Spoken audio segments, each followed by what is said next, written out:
Hello, and welcome back to Baby Elias's Stories. We now return to Little Women by Louisa May Alcott. Part 1, Chapter 8. Joe meets Apollyon. "Girls, where are you going?" asked Amy, coming into their room one Saturday afternoon and finding them getting ready to go out with an air of secrecy, which excited her curiosity. "Never mind. Little girls shouldn't ask questions," returned Joe sharply. "Now, if there is anything mortifying to our feelings when we are young, it is to be told that, and to be bidden to run away, dear, is still more trying to us."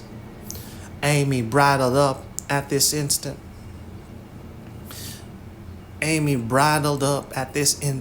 and determined to find out the secret if she teased for an hour. Turning to Meg, who never refused her anything very long, she said coaxingly, "Do tell me. I should think you might let me go too, for Beth is fussing over her piano and I haven't got anything to do and am so lonely." "I can't, dear, because you aren't invited," began Meg, but Joe broke in impatiently. "Now, Meg, be quiet or you will spoil it all. You can't go, Amy, so don't be a baby and whine about it." "You are going somewhere with Laurie. I know you are. You were whispering and laughing together on the sofa last night, and you stopped when I came in. Aren't you going with him?" "Yes, we are. Now do be still and stop bothering." Amy held her tongue, but used her eyes and saw Meg slip a fan into her pocket. I know, you're going to the theater to see the Seven Castles," she cried, adding resolutely, "and I shall go, for Mother said I might see it, and I've got my rag money, and it was mean not to tell me in time." "Just listen to me a minute and be a good child," said Meg soothingly. "Mother doesn't wish you to go this week because your eyes are not well enough yet to bear the light of this fairy piece. Next week you can go with Beth and Hannah and have a nice time." "I don't like that half as well as going with you and Laurie. Please let me. I've been sick with this cold so long, and shut up. I'm dying for some fun. Do, Meg. I'll be ever so good," pleaded Amy, looking as pathetic as she could. "Suppose we take her. I don't believe Mother would mind if we bundled her up well," began Meg. "If she goes, I shan't. And if I don't, Laurie won't like it. And it will be very rude after he invited only us to go and drag in Amy. I should think she'd hate to poke herself where she isn't wanted," said Joe crossly, for she disliked the trouble of overseeing a fidgety child when she wanted to enjoy herself. Her tone and manner angered Amy, who began to put her boots on, saying in her most aggravating way, "I shall go. Meg says I may. And if I pay for myself, Laurie hasn't anything to do with it. You can't sit with us, for our seats are reserved, and you mustn't sit alone, so Laurie will give you his place, and that will spoil our pleasure. Or he'll get another seat for you, and that isn't proper when you weren't asked. You shan't stir a step, so you may just stay where you are," scolded Joe, crosser than ever, having just pricked her finger in her hurry. Sitting on the floor with one boot on, Amy began to cry, and Meg to reason with her, when Laurie called from below, and the two girls hurried down, leaving their sister wailing. For now and then she forgot her grown-up ways and acted like a spoiled child. Just as the party was setting out, Amy called over the banisters in a threatening tone, "You'll be sorry for this, Joe March. See if you ain't." "Fiddlesticks," returned Joe, slamming the door. They had a charming time, for the 7 castles of the Diamond Lake was as brilliant and wonderful as heart could wish. But in spite of the comical red imps, sparkling elves, and the gorgeous princes and princesses, Joe's pleasure had a drop of bitterness in it. The fairy queen's yellow curls reminded her of Amy, and between the acts she amused herself with wondering what her sister would do to make her sorry for it. She and Amy had had many lively skirmishes in the course of their lives, for both had quick tempers and were apt to be violent when fairly roused. Amy teased Joe, and Joe irritated Amy, and semi-occasional explosions occurred, of which both were much ashamed afterwards. Although the oldest, Joe had the least self-control, and had hard times trying to curb the fiery spirit which was continually getting her into trouble. Her anger never lasted long, and having humbly confessed her fault, she sincerely repented and tried to do better. Her sisters used to say that they rather liked to get Joe into a fury because she was such an angel afterward. Poor Joe tried desperately to be good, but her bosom enemy was always ready to flame up and defeat her, and it took years of patient effort to subdue it. When they got home, they found Amy reading in the parlor. She assumed an injured air as they came in, never lifted her eyes from her book or asked a single question. Perhaps curiosity might have conquered resentment. If Beth had not been there to inquire and receive a glowing description of the play, on going up to put away her best hat, Joe's first look was toward the bureau, for in their last quarrel, Amy had soothed her feelings by turning Joe's top drawer upside down on the floor. Everything was in its place, however, and after a hasty glance into her various closets, bags, and boxes, Joe decided that Amy had forgiven and forgotten her wrongs. There, Joe was mistaken, for next day she made a discovery which produced a tempest. Meg, Beth, and Amy were sitting together late in the afternoon when Joe burst into the room looking excited and demanding breathlessly, "Has anyone taken my book?" Meg and Beth said no at once and looked surprised.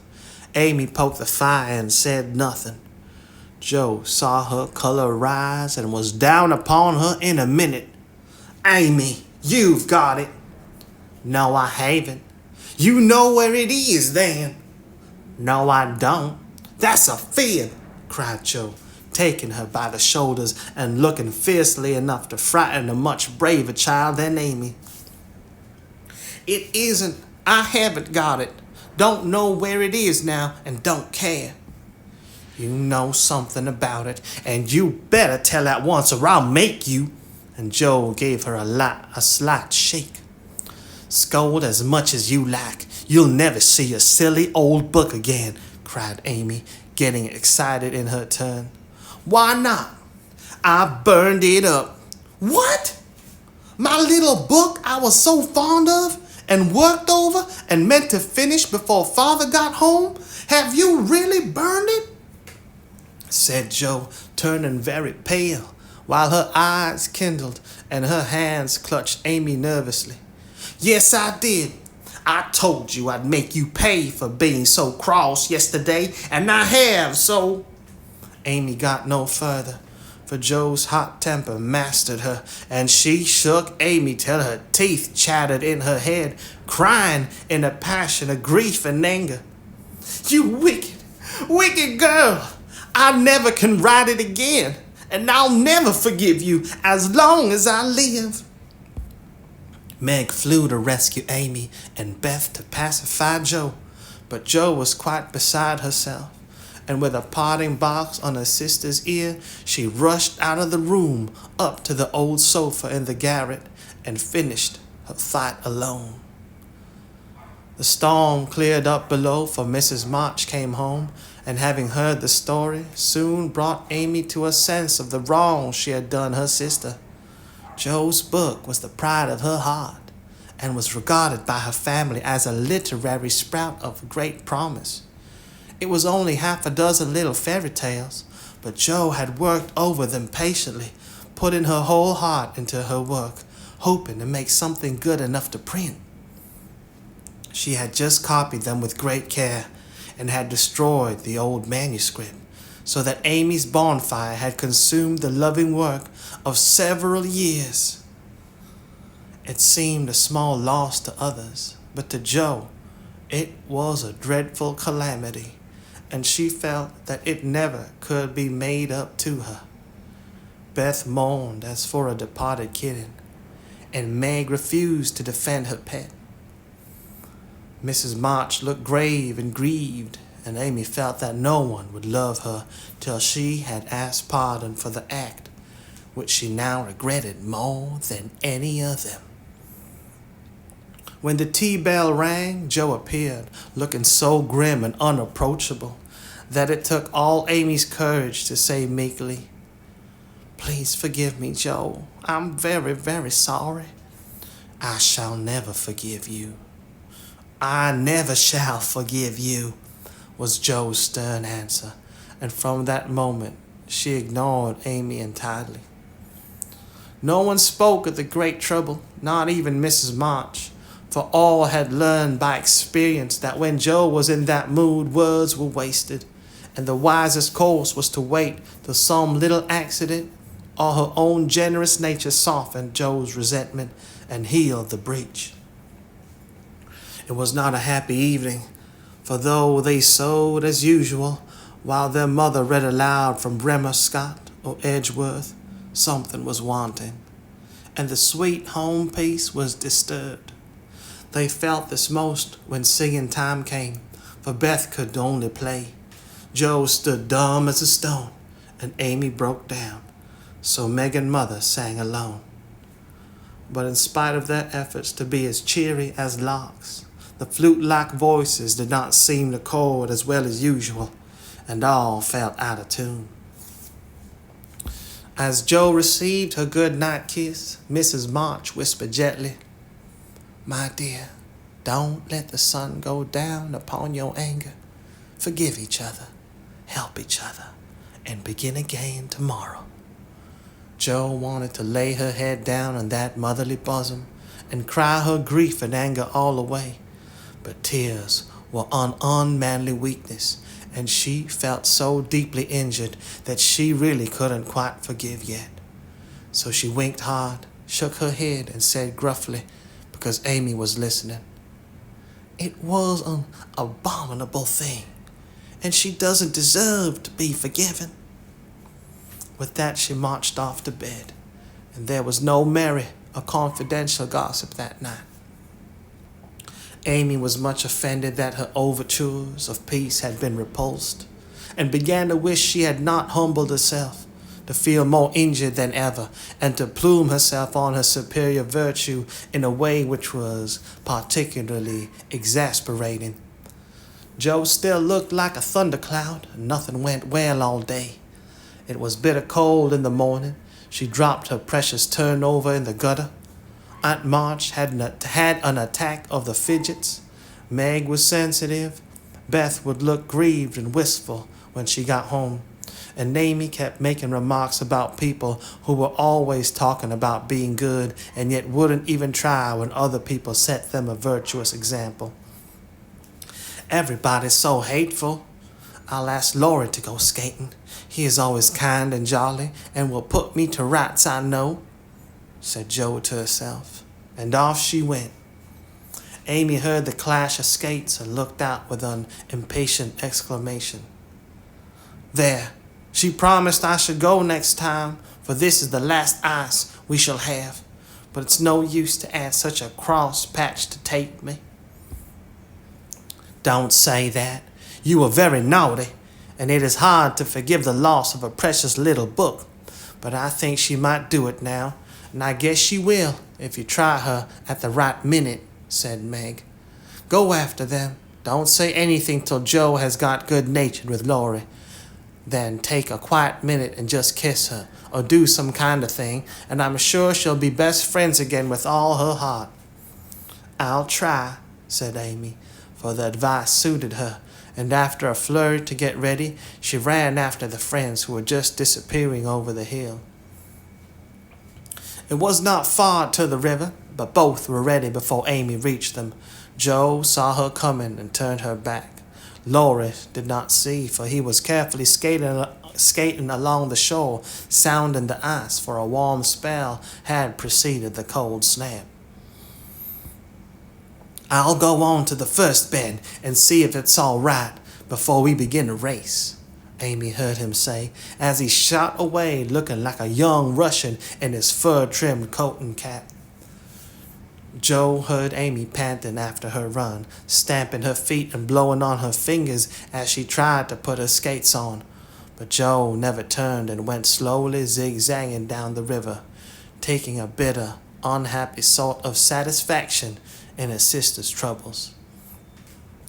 She had cherished her anger till it grew strong and took possession of her, as evil thoughts and feelings always do unless cast out at once. As Laurie turned the bend, he shouted back, "Keep near the shore. It isn't safe in the middle." Joe heard, but Amy was struggling to her feet and did not catch a word. Joe glanced over her shoulder, and the little demon she was harboring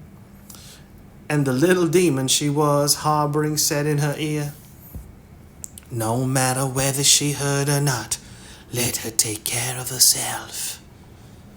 Laurie had vanished around the bend. Joe was just at the turn and Amy far behind, striking out toward the smoother ice in the middle of the river. For a minute Joe stood still with a strange feeling in her heart. Then she resolved to go on, but something held and turned her around, just in time to see Amy throw up her hands and go down with a sudden crash of rotten ice, the splash of water, and a cry that made Joe's heart stand still with fear. She tried to call Laurie, but her voice was gone. She tried to rush forward, but her feet seemed to have no strength in them, and for a second she could only stand motionless, staring with a terror-stricken face at the little blue hood above the black water. Something rushed swiftly by her, and Laurie's voice cried out, "Bring a rail! Quick, quick!" How she did it, she never knew.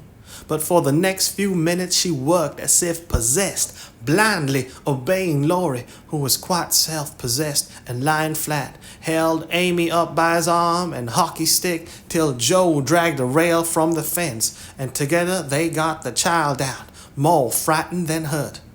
"Now then, we must walk her home as fast as we can. Pile our things on her while I get off these confounded skates," cried Laurie, wrapping his coat around Amy and tugging away at the straps, which never seemed so intricate before. Shivering, dripping, and crying, they got Amy home, and after an exciting time of it, she fell asleep, rolled in blankets before a hot fire.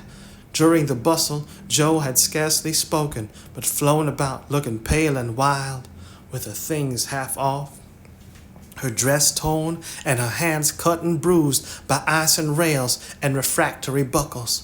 When Amy was comfortably asleep, the house quiet, Mrs. March sitting by the bed, she called Joe to her and began to bind up the hurt hands. "Are you sure she is safe?" whispered Joe, looking remorsefully at the golden head, which might have been swept away from her sight forever under the treacherous ice. "Quite safe, dear. She is not hurt and won't even take cold, I think. You were so sensible in covering and getting her home quickly," replied her mother cheerfully. "Laurie did it all. I only let her go. Mother, if she should die, it would be my fault." And Joe dropped down beside the bed in a passion of penitent tears, telling all that had happened, bitterly condemning her hardness of heart, and sobbing out of her gratitude for being spared the heavy punishment which might have come upon her. It's my dreadful temper. I try to cure it. I think I have, and then it breaks out worse than ever. Oh, mother, what shall I do? What shall I do? Cried poor Joe in despair. Watch and pray, dear. Never get tired of trying, and never think it is impossible to conquer your fault, said Mrs. March, drawing the blousy head to her shoulder and kissing the wet cheek so tenderly that Joe cried even harder. You don't know. You can't guess how bad it is. It seems as if I could do anything when I'm in a passion. I get so savage. I could hurt anyone and enjoy it. I'm afraid I shall do something dreadful someday and spoil my life and make everybody hate me. Oh, mother, help me, do help me. I will, my child, I will. Don't cry so bitterly, but remember this day and resolve with all your soul that you will never know another like it. Joe, dear, we all have our temptations, some far greater than yours, and it often takes us all our lives to conquer them. You think your tempest is the worst in the world, but mine used to be just like it. Yours, mother? Why, you are never angry. And for the moment Joe forgot remorse in surprise. I've been trying to cure it for 40 years and have only succeeded in controlling it. I am angry nearly every day of my life, Joe, but I've learned not to show it, and I still hope to learn not to feel it, though it may take me another 40 years to do so. The patience and the humility of the face she loved so well was a better lesson to Joe than the wisest lecture, the sharpest reproof. She felt comforted at once by the sympathy and confidence given her. The knowledge that her mother had a fault like hers and tried to mend it made her own easier to bear and strengthen her resolution to cure it, though 40 years seemed rather a long time to watch and pray to a girl of 15. Mother, are you angry when you fold your lips tight together and go out of the room sometimes when Aunt March scolds or people worry you? Asked Joe, feeling nearer and dearer to her mother than ever before. Yes, I've learned to check the hasty words that rise to my lips. And when I feel that they mean to break out against my will, I just go away for a minute and give myself a little shake for being so weak and wicked, answered Mrs. March with a sigh and a smile as she smoothed and fastened up Joe's disheveled hair. How did you learn to keep still? That is what troubles me, for the sharp words fly out before I know what I'm about, and the more I say, the worse I get, till it's a pleasure to hurt people's feelings and say dreadful things. Tell me how you do it, Mommy dear. My good mother used to help me. As you do us, interrupted Joe with a grateful kiss. But I lost her when I was a little older than you are, and for years had to struggle on alone, for I was too proud to confess my weaknesses to anyone.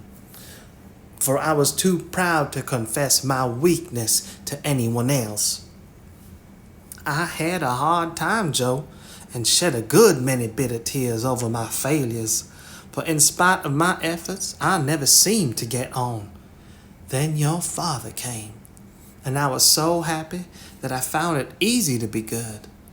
But by and by, when I had 4 little daughters round me, and we were poor, then the old trouble began again.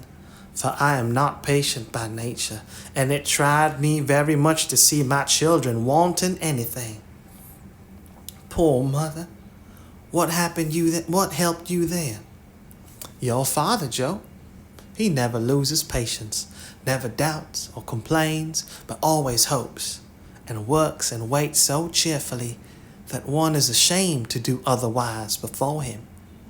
He helped and comforted me, and showed me that I must try to practice all the virtues I would have my little girls possess, for I was their example. It was easier to try for your sakes than for my own. A startled or surprised look from one of you when I spoke sharply rebuked me more than any words could have done, and the love, respect, and confidence of my children was the sweetest reward I could receive for my efforts to be the woman I would have them copy. Oh, Mother, if I'm ever half as good as you, I shall be satisfied, cried Joe, much touched. I hope you will be a great deal better, dear, but you must keep watch over your bosom enemy, as Father calls it, or it may sadden, if not spoil, your life. You have had a warning. Remember it, and try with heart and soul to master this quick temper before it brings you greater sorrow and regret than you have known today. I will try, Mother, I truly will, but you must help me, remind me, and keep me from flying out. I used to see Father sometimes put his finger on his lips and look at you with a very kind but sober face, and you always folded your lips tight and went away. What was he reminding you then? Asked Joe softly. Yes, I asked him to help me so, and he never forgot it, but saved me from many a sharp word by that little gesture and kind look. Joe saw that her mother's eyes filled her lips. Joe saw that her mother's eyes filled and her lips trembled as she spoke, and fearing that she had said too much, she whispered anxiously, Was it wrong to watch you and to speak of it?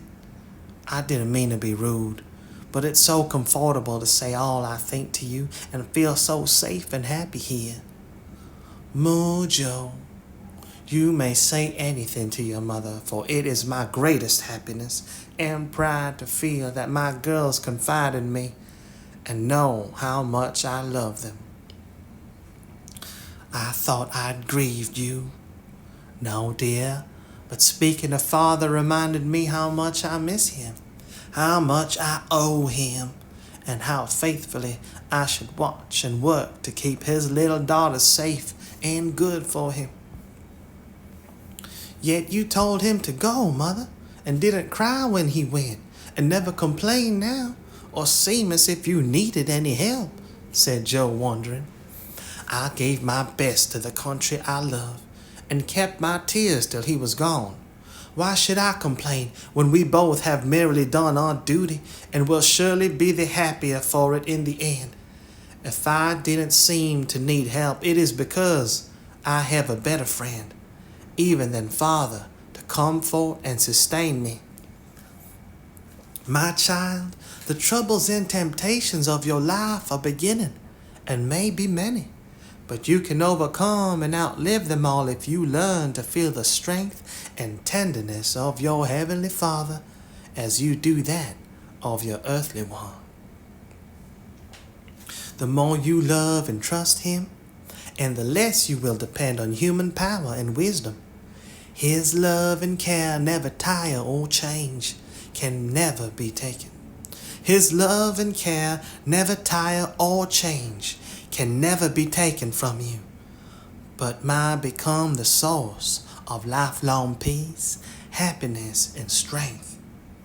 Believe this heartily, and go to God with all your little cares, and hopes and sins, and sorrows as freely and confidingly as you come to your mother. Joe's only answer was to hold her mother close, and in the silence which followed the sincerest prayer she had ever prayed left her heart without words. For in that sad yet happy hour she had learned not only the bitterness of remorse and despair, but the sweetness of self-denial and self-control, and led by her mother's hand, she had drawn nearer to the friend who always welcomes every child with a love stronger than that of any father, tenderer than that of any mother. Amy stirred and sighed in her sleep, and as if eager to begin at once to mend her fault, Joe looked up with an expression on her face which it had never worn before.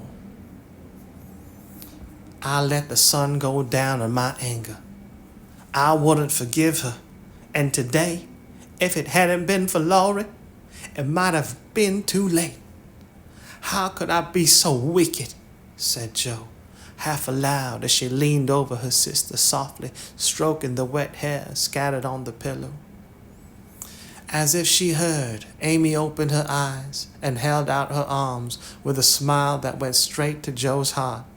Neither said a word, but they hugged one another close in spite of the blankets, and everything was forgiven and forgotten in one hearty kiss. Chapter 9. Meg goes to Vanity Fair.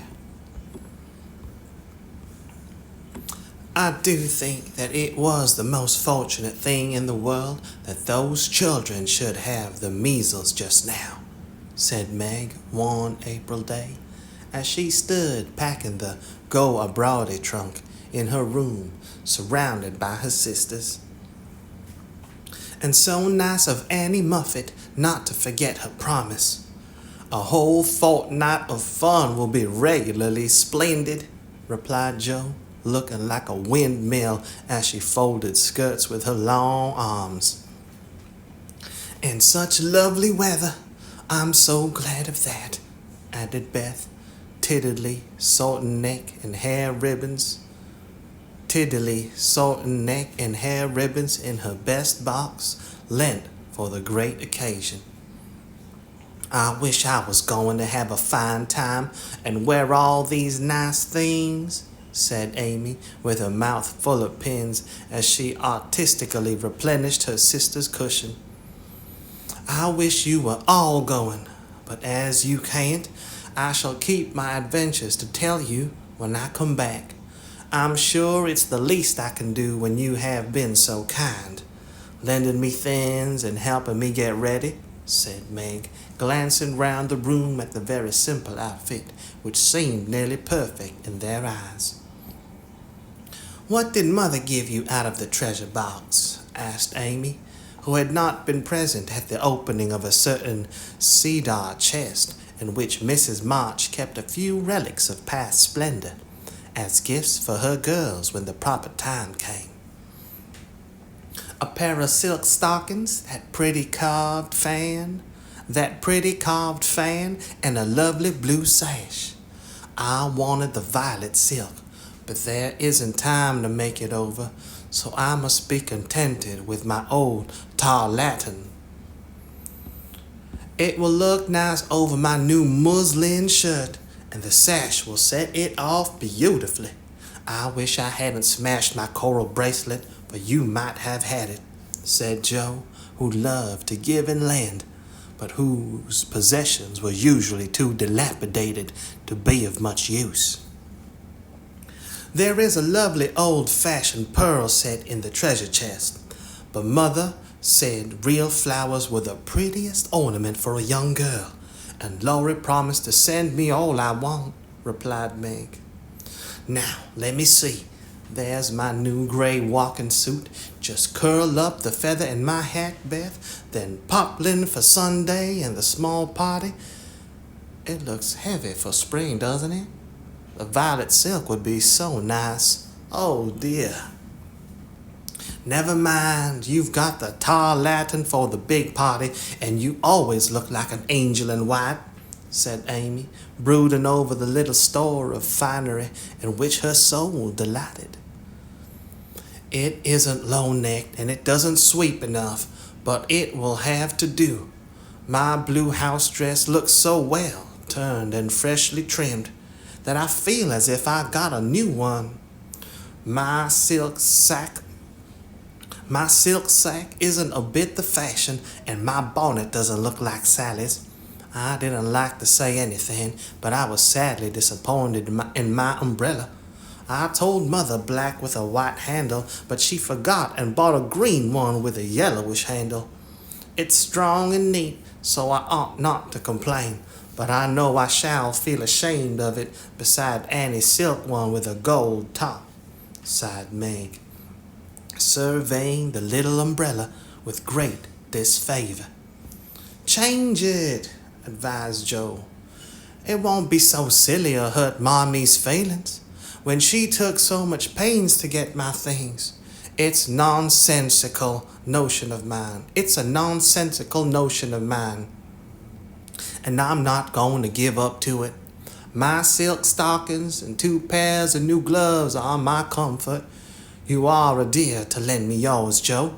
I feel so rich and sort of elegant with 2 pairs and the old ones cleaned up for common. And Meg took a refreshing peep at her glove box. Annie Muffet has blue and pink bows on her nightcaps. Would you put some on mine? She asked, as Beth brought up a pile of snowy muslins, fresh from Hannah's hands. No, I wouldn't, for the smart caps won't match the plain gowns without any trimming on them. Poor folks shouldn't rig, said Joe decidedly. I wonder if I shall ever be happy enough to have real lace on my clothes and bows on my caps, said Meg impatiently. You said the other day that you'd be perfectly happy if you could only go to Annie Muffet's, observed Beth in her quiet way. So I did. Well, I am happy, and I won't fret, but it does seem as if the more one gets, the more one wants, doesn't it? There now, the trays are ready, and everything in but my ball dress, which I shall leave for Mother to pack, said Meg, cheering up as she glanced from the half-filled trunk to the many times pressed and mended white tarlatan, which she called her ball dress with an important air. The next day was fine, and Meg departed in style for a fortnight of novelty and pleasure. The next day was fine, and Meg departed in style for a fortnight of novelty and pleasure. Mrs. March had consented to the visit rather reluctantly, fearing that Margaret would come back more discontented than she went. But she begged so hard, and Sally had promised to take good care of her, and the little pleasure seemed so delightful after a winter of irksome work that the mother yielded, and the daughter went to take her first taste of fashionable life. The Muffets were very fashionable and simple. Meg was rather daunted at first by the splendor of the house and the elegance of its occupants. But they were kindly people, in spite of the frivolous life they led, and soon put their guest at her ease. Perhaps Meg felt, without understanding why, that they were not particularly cultivated or intelligent people, and that all their gilding could not quite conceal the ordinary material of which they were made. It certainly was agreeable to fare sumptuously, drive in a fair carriage, wear her best frock every day, and do nothing but enjoy herself. It suited her exactly, and soon she began to imitate the manners and conversation of those about her, to put on little airs and graces, use French phrases, crimp her hair, take in her dresses, and talk about the fashions as well as she could. The more she saw of Annie Muffet's pretty things, the more she envied her and sighed to be rich. Home now looked bare and dismal as she thought of it. Work grew harder than ever, and she felt that she was a very destitute and much injured girl, in spite of the new gloves and silk stockings. She had not much time for repining, however, for the three young girls were busily employed in having a good time. They shopped, walked, rode, and called all day, went to theaters and operas, or frolicked at home in the evening, for Annie had many friends and knew how to entertain them.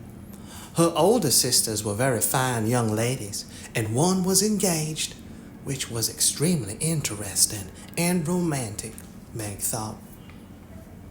Mr. Muffet was a fat, jolly old gentleman who knew her father, and Mrs. Muffet a fat, jolly old lady who took as great a fancy to Meg as her daughter had done. Everyone petted her, and Daisy, as they called her, was in a fair way to have her head turned. When the evening for the small party came, she found that the poplin wouldn't do at all, for the other girls were putting on thin dresses and making themselves very fine indeed. So out came the tarlatan, looking older, limper, and shabbier than ever beside Sally's crisp new one. Meg saw the girls glance at it and then at one another, and her cheeks began to burn, for with all her gentleness, she was very proud. No one said a word about it, but Sally offered to dress her hair, and Annie to tie her sash, and Belle, the engaged sister, praised her white arms. But in their kindness, Meg saw only pity for her poverty, and her heart felt very heavy as she stood by herself, while the others laughed, chattered, and flew about like gauzy butterflies. The hard, bitter feeling was getting pretty bad when the maid brought in a box of flowers. Before she could speak, Annie had the cover off, and all were exclaiming at the lovely roses, heath, and fern within. "It's for Belle, of course. George always sends her some. But these are altogether ravishing," cried Annie with a great sniff. "They are for Miss March," the man said. "And here's a note," put in the maid, holding it to Meg. "What fun! Who are they from? Didn't know you had a lover," cried the girls, fluttering about Meg in a high state of curiosity and surprise. "This note is from Mother, and the flowers from Laurie," said Meg simply, yet much gratified that he had not forgotten her.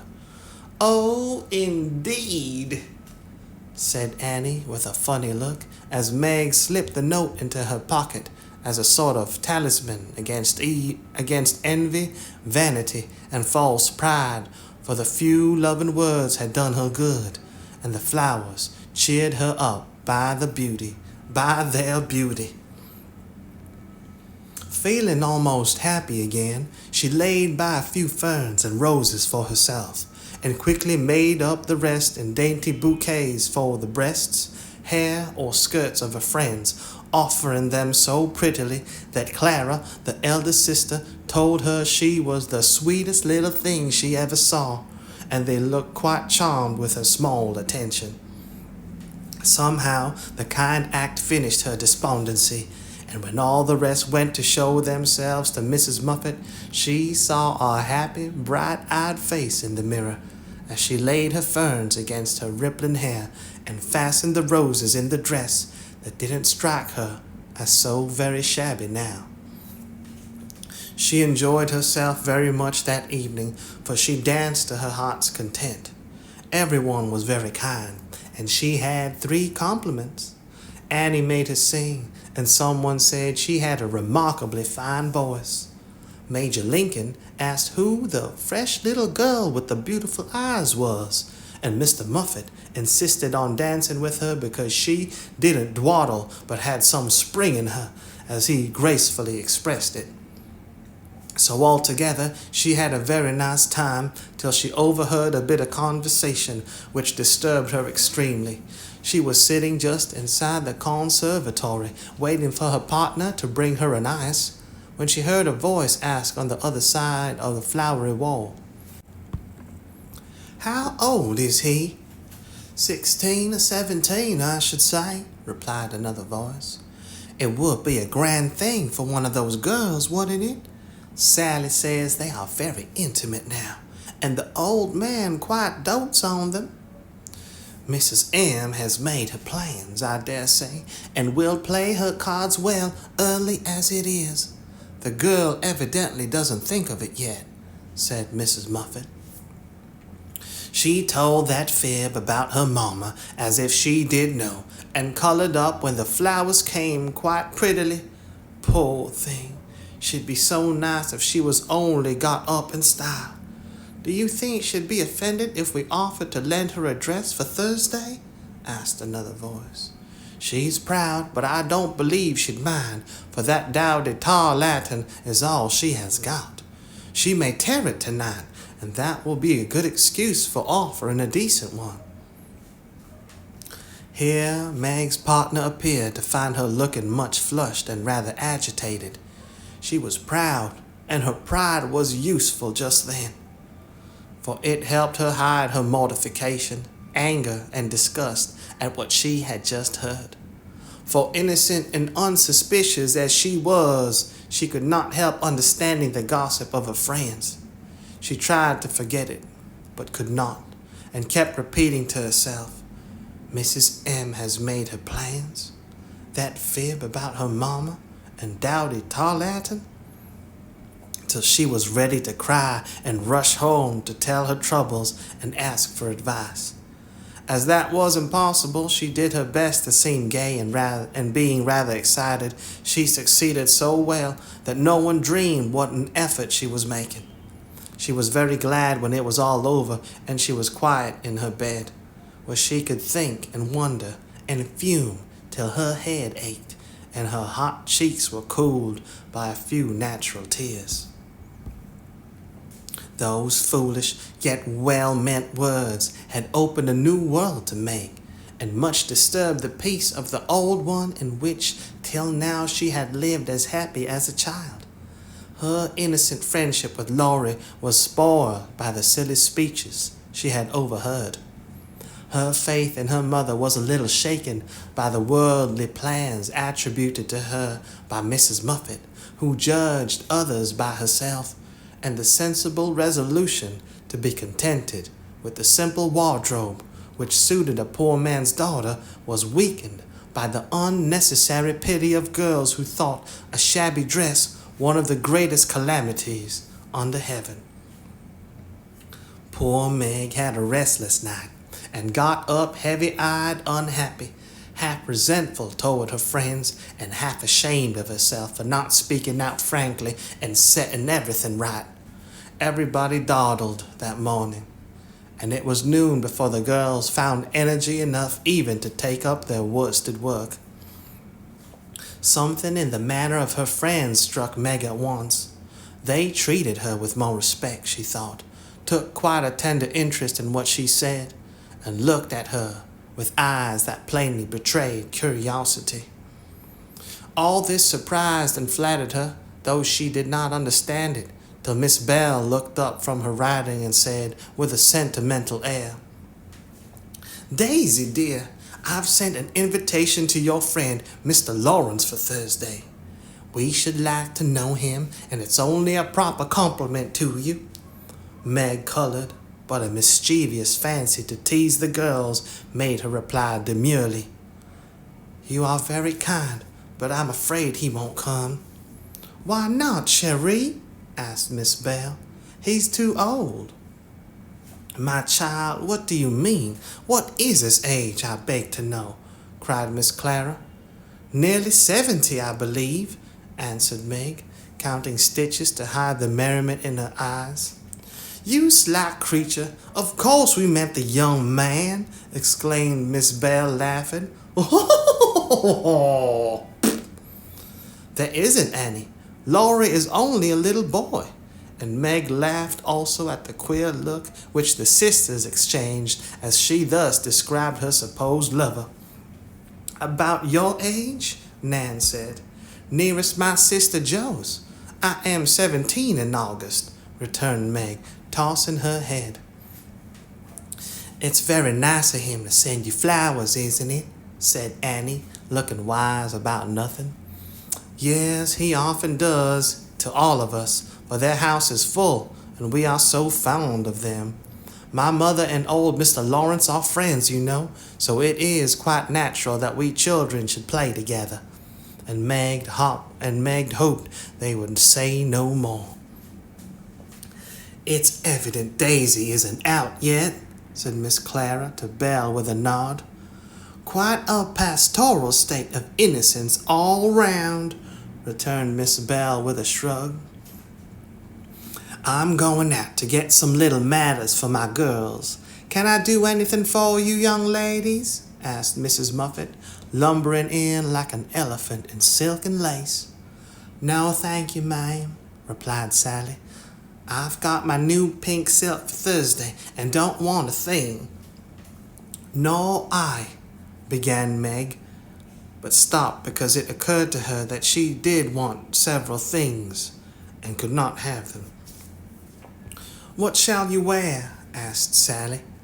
"My old white one again, if I can mend it fit to be seen. It got sadly torn last night," said Meg, trying to speak quite easily, but feeling very uncomfortable. "Why didn't you send home for another?" said Sally, who was not an observing young lady. "I haven't got any other." It cost Meg an effort to say that, but Sally did not see it and exclaimed in amiable surprise, "Only that? How funny!" She did not finish her speech, for Belle shook her head at her and broke in, saying kindly, "Not at all. Where is the use of having a lot of dresses when she isn't out yet? There's no need of sending home, Daisy, even if you had a dozen, for I've got a sweet blue silk laid away, which I've outgrown, and you shall wear it to please me. Won't you, dear?"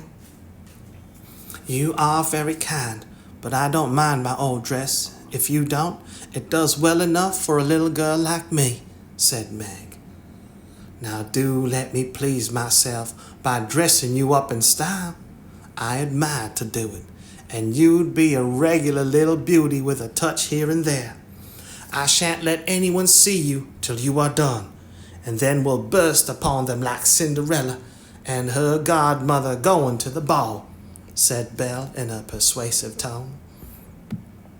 Meg couldn't refuse the offer so kindly made, for a desire to see if she would be a little beauty after touching up caused her to accept and forget all her former uncomfortable feelings toward the Muffets. On the Thursday evening, Belle shut herself up with her maid, and between them they turned Meg into a fine lady. They crimped and curled her hair. They polished her neck and arms with some fragrant powder, touched her lips with coralline salve to make them redder, and Hortense would have added a soupçon of rouge if Meg had not rebelled.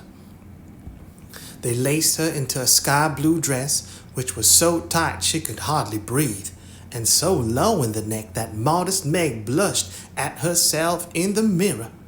A set of silver filigree was added, bracelets, necklace, brooch, and even earrings, for Hortense tied them on with a bit of pink silk which did not show. A cluster of tea rosebuds at the bosom, and a ruche reconciled Meg to the display of her pretty white shoulders, and a pair of high-heeled silk boots satisfied the last wish of her heart. A lace handkerchief, a plumy fan, and a bouquet in a shoulder holder finished her off, and Miss Belle surveyed her with the satisfaction of a little girl with a newly dressed doll. "Mademoiselle is charmante, très jolie, is she not?" cried Hortense, clasping her hands in an affected rapture. "Come and show yourself," said Miss Belle, leading the way to the room where the others were waiting. As Meg went rustling after with her long skirts trailing, her earrings tinkling, her curls waving, and her heart beating, she felt as if her fun had really begun at last, for the mirror had plainly told her that she was a little beauty. Her friends repeated the pleasing phrase enthusiastically, and for several minutes she stood, like a jackdaw in the fable, enjoying her borrowed plumes, while the rest chattered like a party of magpies. While I dress, do you drill her, Nan, in the management of her skirt and those French heels, or she will trip herself up. Take your silver butterfly and catch up that long curl on the left side of her head, Clara, and don't any of you disturb the charming work of my hands, said Belle as she hurried away, looking well pleased with her success.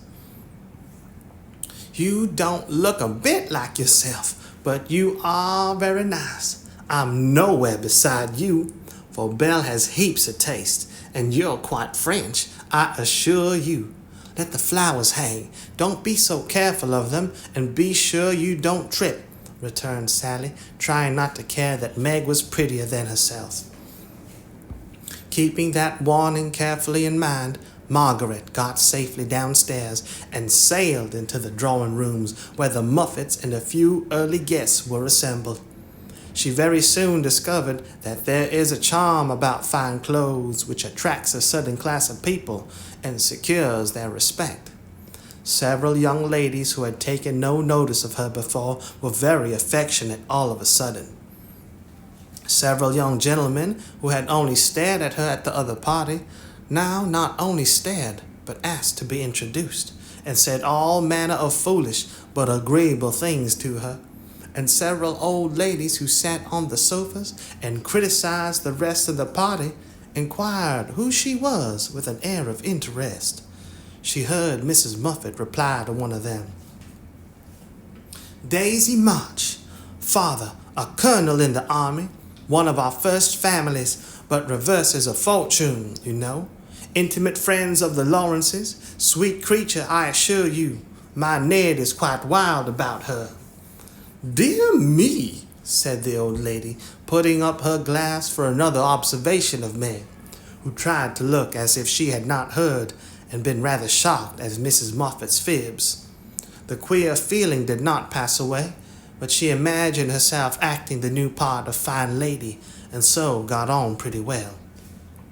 Though the tight dress gave her a side ache, the train kept getting under her feet, and she was in constant fear lest her earring should fly off and get lost or broken. She was flirting her fan and laughing at the feeble jokes of a young gentleman who tried to be witty when she suddenly stopped laughing and looked confused, for just opposite she saw Laurie.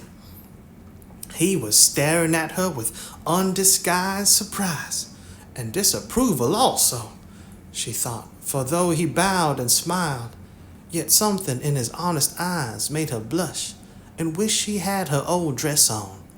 To complete her confusion, he saw Belle nudge Annie, and both glanced from her to Laurie, who, she was happy to see, looked unusually boyish and shy. Silly creatures, to put such thoughts into my head. I won't care for it, or let it change me a bit, thought Meg, and rustled across the room to shake hands with a friend. I'm glad you came. I was afraid you wouldn't, she said with her most grown-up air.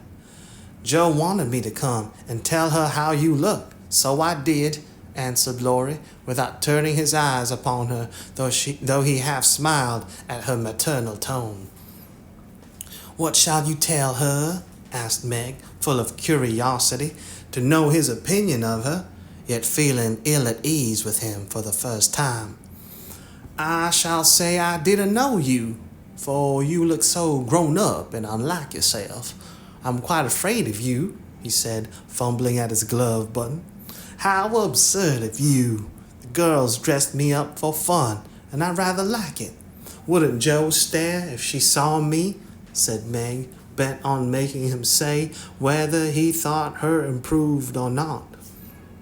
Yes, I think she would, returned Laurie gravely. Don't you like me so? Asked Meg. No, I don't, was the blunt reply. Why not? In an anxious tone. He glanced at her frizzled head, bare shoulders, and fantastically trimmed dress with an expression that abashed her more than his answer, for which had not particle of his which had not particle of his usual politeness in it. I don't like fuss and feathers. This was altogether too much from a lad younger than herself, and Meg walked away saying petulantly, "You are the rudest boy I ever saw." Feeling very much ruffled, she went and stood at a quiet window to cool her cheeks, for the tight dress gave her an uncomfortably brilliant color. As she stood there, Major Lincoln passed by, and a minute after she heard him saying to his mother, "They are making a fool of that little girl. I wanted you to see her, but they have spoiled her entirely.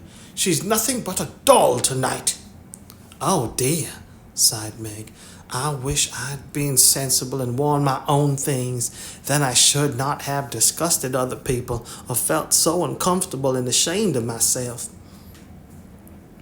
She leaned her forehead on the cool pane and stood half hidden by the curtains, never minding that her favorite waltz had begun, till someone touched her, and turning, she saw Laurie, looking penitent, as he said, with his very best bow and his hand out, "Please forgive my rudeness, and come and dance with me." "I'm afraid it will be too disagreeable to you," said Meg, trying to look offended and failing entirely. "Not a bit of it. I'm dying to do it. Come, I'll be good. I don't like your gown, but I do think you are just splendid." And he waved his hands as if words failed to express his admiration. Meg smiled and relented, and whispered as they stood waiting to catch the time, "Take care my skirt doesn't trip you up. It's the plague of my life, and I was a goose to wear it." "Pin it round your neck, and then it will be useful," said Laurie, looking down at the little blue boots which he evidently approved of. Away they went fleetly and gracefully, for having practiced at home, they were well matched, and the blithe young couple were a pleasant sight to see as they twirled merrily round and round, feeling more friendly than ever after their small tiff. "Laurie, I want you to do me a favor, will you?" said Meg as he stood fanning her when her breath gave out, which it did very soon, though she would not own why. "Won't I?" said Laurie with alacrity. "Please don't tell them at home about my dress tonight. They won't understand the joke, and it will worry Mother." "Then why did you do it?" said Laurie's eyes, so plainly that Meg hastily added, "I shall tell them myself all about it, and fess to Mother how silly I've been, but I'd rather do it myself. So you'll not tell, will you?" "I give you my word I won't. Only what shall I say when they ask me?" "Just say I looked pretty well, and was having a good time." "I'll say the first with all my heart, but how about the other? You don't look as if you were having a good time, are you?" And Laurie looked at her with an expression which made her answer in a whisper, "No, not just now. Don't think I'm horrid. I only wanted a little fun, but this sort doesn't pay, I find, and I'm getting tired of it." "Here comes Ned Muffet. What does he want?" said Laurie, knitting his black brows as if he did not regard his young host in the light of a pleasant addition to the party. "He put his name down for 3 dances, and I suppose he's coming for them." "What a beau," said Meg, assuming a languid air which amused Laurie immensely. He did not speak to her again till supper time, when he saw her drinking champagne with Ned and his friend Fisher, who were behaving like a pair of fools, as Laurie said to himself, for he felt a brotherly sort of right to watch over the marches and fight their battles whenever a defender was needed. "You'll have a splitting headache tomorrow if you drink much of that." "I wouldn't, Meg. Your mother doesn't like it, you know," he whispered, leaning over her chair as Ned turned to refill her glass and Fisher stooped to pick up her fan. "I'm not Meg tonight. I'm a doll who does all sorts of crazy things. Tomorrow I shall put away my fuss and feathers and be desperately good again," she answered with an affected little laugh. Wish tomorrow was here then, muttered Laurie, walking off, ill pleased at the change he saw in her. Meg danced and flirted, chattered and giggled as the other girls did. After supper, she undertook the German and blundered through it, nearly upsetting her partner with her long skirt and romping in a way that scandalized Laurie, who looked on and meditated a lecture. But he got no chance to deliver it, for Meg kept away from him till he came to say good night. "Remember," she said, trying to smile, for the splitting headache had already begun. "Silence à la mot," replied Laurie with a melodramatic flourish as he went away. This little bit of byplay excited Annie's curiosity, but Meg was too tired for gossip and went to bed, feeling as if she had been to a masquerade and hadn't enjoyed herself as much as she expected. She was sick all the next day, and on Saturday went home, quite used up with her fortnight's fun and feeling that she had sat in the lap of luxury long enough. It doesn't seem pleasant to be quiet and not have company manners on all the time. Home is a nice place, though it isn't splendid, said Meg, looking about her with a restful expression, as she sat with her mother and Joe on the Sunday evening. "I'm glad to hear you say so, dear, for I was afraid home would seem dull and poor to you after your fine quarters," replied her mother, who had given her many anxious looks that day, for motherly eyes are quick to see any change in children's faces. Meg had told her adventures gaily and said over and over what a charming time she had had, but something still seemed to weigh upon her spirits, and when the younger girls were gone to bed, she sat thoughtfully staring at the fire, saying little and looking worried. As the clock struck 9 and Joe proposed bed, Meg suddenly left her chair and, taking Beth's stool, leaning her elbows on her mother's knee, saying bravely, "Mommy, I want to fess." "I thought so. What is it, dear?" "Shall I go away?" asked Joe discreetly. "Of course not. Don't I always tell you everything?" "I was ashamed to speak of it before the younger children, but I want you to know all the dreadful things I did at the Muffets." "We are prepared," said Mrs. March, smiling but looking a little anxious. "I told you they dressed me up, but I didn't tell you that they powdered and squeezed and frizzled and made me look like a fashion plate. Laurie thought I wasn't proper. I know he did, though he didn't say so, and one man called me a doll. I knew it was silly, but they flattered me and said I was a beauty and quantities of nonsense, so I let them make a fool of me." "Is that all?" asked Joe, as Mrs. March looked silently at the downcast face of her pretty daughter and could not find it in her heart to blame her little faulties.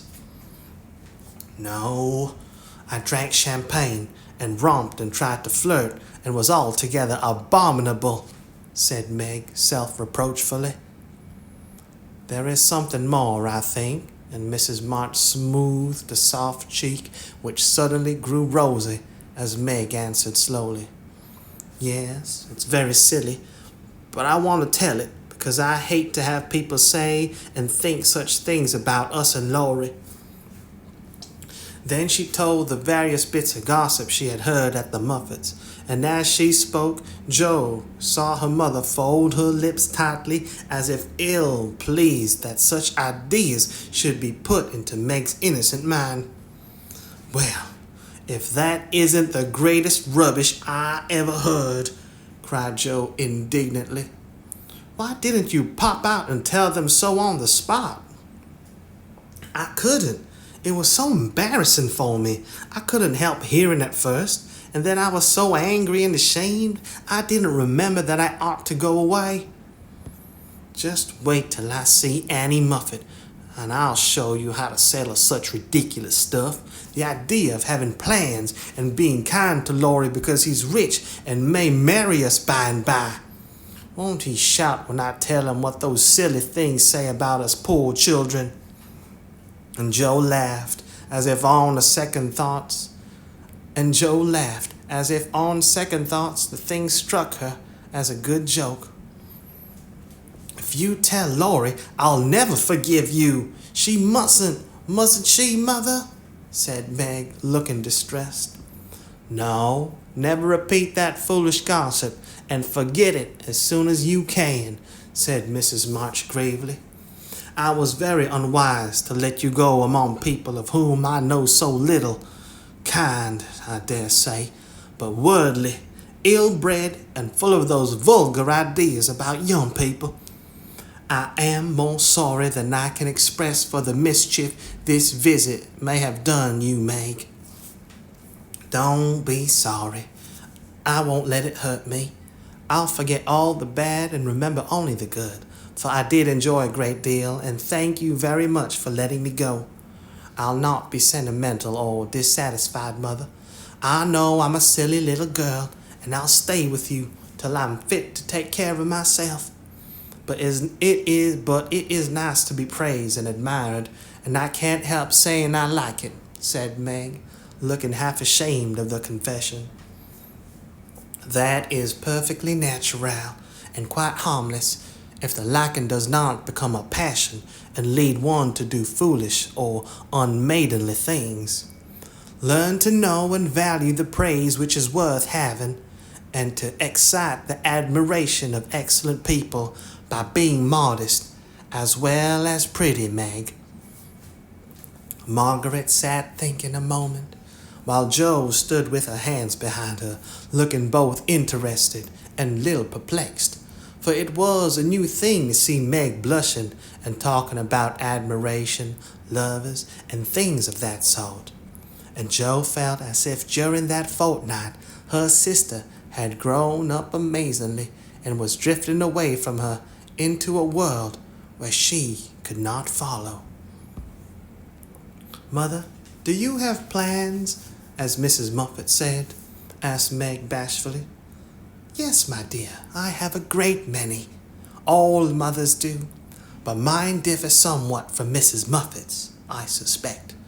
I will tell you some of them, for the time has come when a word may set this romantic little head and heart of yours right on a very serious subject. You are young, Meg, but not too young to understand me, and mother's lips are the fittest to speak of such things to girls like you. Jo, your turn will come in time, perhaps, so listen to my plans and help me carry them out if they are good. Jo went and sat on one arm of the chair, looking as if she thought they were about to join in some very solemn affair. Holding a hand of each and watching the two young faces wistfully, Mrs. March said in her serious yet cheery way, I want my daughters to be beautiful, accomplished, and good, to be admired, loved, and respected, to have a happy youth, to be well and wisely married, and to lead useful, pleasant lives, with as little care and sorrow to try them as God sees fit to send. To be loved and chosen by a good man is the best and sweetest thing which can happen to a woman, and I sincerely hope my girls may know this beautiful experience. It is natural to think of it, Meg, right to hope and wait for it, and wise to prepare for it, so that when the happy time comes, you may feel ready for the duties and worthy of the joy. So you may feel ready for the duties and worthy of the joy. My dear girls, I am ambitious for you, not to have you make a dash in the world, marry rich men merely because they are rich, or have splendid houses which are not homes because love is wanting. Money is a needful and precious thing, and when well used, a noble thing, but I never want you to think it is the first or only prize to strive for. I'd rather see you poor men's wives if you were happy, beloved, contented, than queens on thrones without self-respect and peace. Poor girls don't stand any chance, Belle says, unless they put themselves forward, sighed Meg. Then we'll be old maids, said Joe stoutly. Right, Joe. Better be happy old maids than unhappy wives or unmaidenly girls running about to find husbands, said Mrs. March decidedly. Don't be troubled, Meg. Poverty seldom daunts a sincere lover. Some of the best and most honored women I know were poor girls, but so love-worthy that they were not allowed to be old maids. Leave these things to time. Make this home happy so that you may be fit for homes of your own, if they are offered you, and contented here if they are not. One thing to remember, my girls. Mother is always ready to be your confidant. Father to be your friend, and both of hope and trust that our daughters, whether married or single, will be the pride and comfort of our lives. We will, Mommy, we will, cried both with all their hearts as she bade them good night.